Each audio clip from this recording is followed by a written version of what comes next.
اعوذ باللہ من الشیطان اللعین الرجیم بسم اللہ الرحمن الرحیم من یطع اللہ ورسولہ فقد فاز فوزا عظیما۔ اللہ تبارک و تعالیٰ ارشاد فرماتا ہے جس نے اللہ اور اس کے رسول صلی اللہ علیہ وسلم کی اطاعت کی، فرما برداری کی، غلامی کی، نوکری کی، یہ لوگ بہت بڑی کامیابی پا گئے۔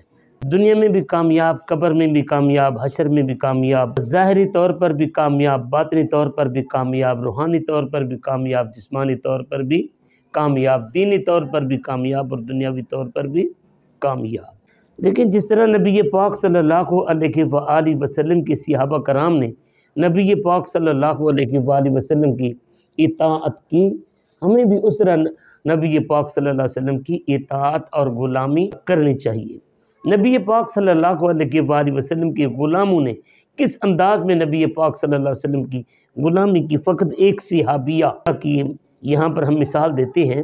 نبی پاک صلی اللہ علیہ وسلم کی خادمہ ہیں، صحابیہ ہیں، نبی پاک صلی اللہ علیہ وسلم کے اوپر ایمان رکھنے والی اور پیروکار ہیں، حضرت ام خلاد رضی اللہ تعالی عنہ۔ حضرت ام خلاد رضی اللہ تعالی عنہ کے صاحبزادے جنگ کے اندر شہید ہو گئے۔ حضرت ام خلاد کے صاحبزادے شہید ہوئے، بیٹے کی شہادت کی خبر سامنے آ گئی۔ ایک اکلوتا بیٹا ہے اور جگر کا ٹوٹا ہے، صاف ظاہر ہے ماں کے دل پر جو گزرتی ہے وہ ماں ہی جانتی ہے۔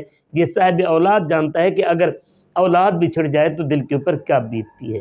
حضرت ام خلاد رضی اللہ تعالی عنہ کو جس وقت پتہ چلا کہ میرا جگر گوشہ اللہ کے ہاں چلا گیا اور راہ خدا میں اس نے اپنی جان کا نذرانہ پیش کر دیا ہے، تو زندگی کا اکلوتا سہارا وہ بھی چلا گیا۔ لیکن حضرت ام خلاد رضی اللہ تعالی عنہا با پردہ، بڑی تمکنت کے ساتھ، بڑے وقار کے ساتھ، بڑی حیا کے ساتھ، بڑی شرم کے ساتھ باہر تشریف لائیں۔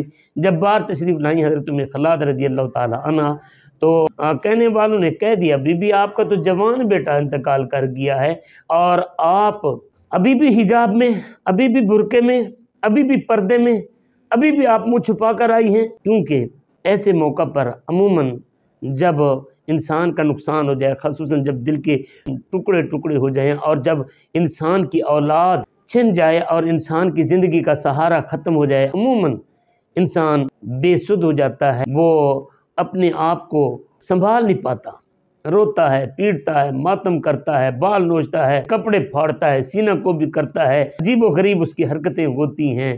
لیکن جب بندہ رسول اللہ صلی اللہ علیہ وسلم کا وفادار ہو جاتا ہے تو پھر اللہ تبارک و تعالیٰ صبر بھی دیتا ہے، اللہ تبارک و تعالیٰ اسے سنبھلنے کا موقع بھی دیتا ہے، اللہ تبارک و تعالیٰ اپنی رضا اور خوشنودی کی خاطر دنیا جہان کے صدمے اس کے لیے آسان کر دیتا ہے۔ لیکن شرط یہ ہے کہ نبی پاک صلی اللہ علیہ وسلم کی غلامی کا حقیقی معنوں میں خلوص کے ساتھ پٹکا گلے میں پڑ جائے۔ اگر یہ پٹکا نبی پاک صلی اللہ علیہ وسلم کی غلامی کا گلے میں ہو تو پھر دنیا کی مصیبتیں، دنیا کی بلائیں، دنیا کی آفتیں انسان کے لیے کچھ بھی نہیں ہوتی۔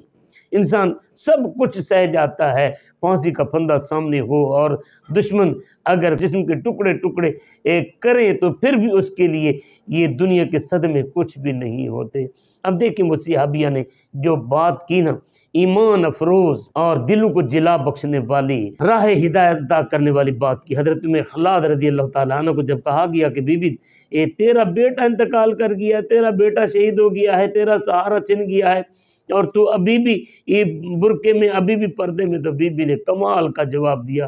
بی بی فرماتی ہیں کہ میں نے اپنا بیٹا کھویا ہے، اپنا ایمان اور حیا تو نہیں کھویا، اپنی غیرت تو نہیں کھوئی۔ یہ اتنا بڑا سبق ہے۔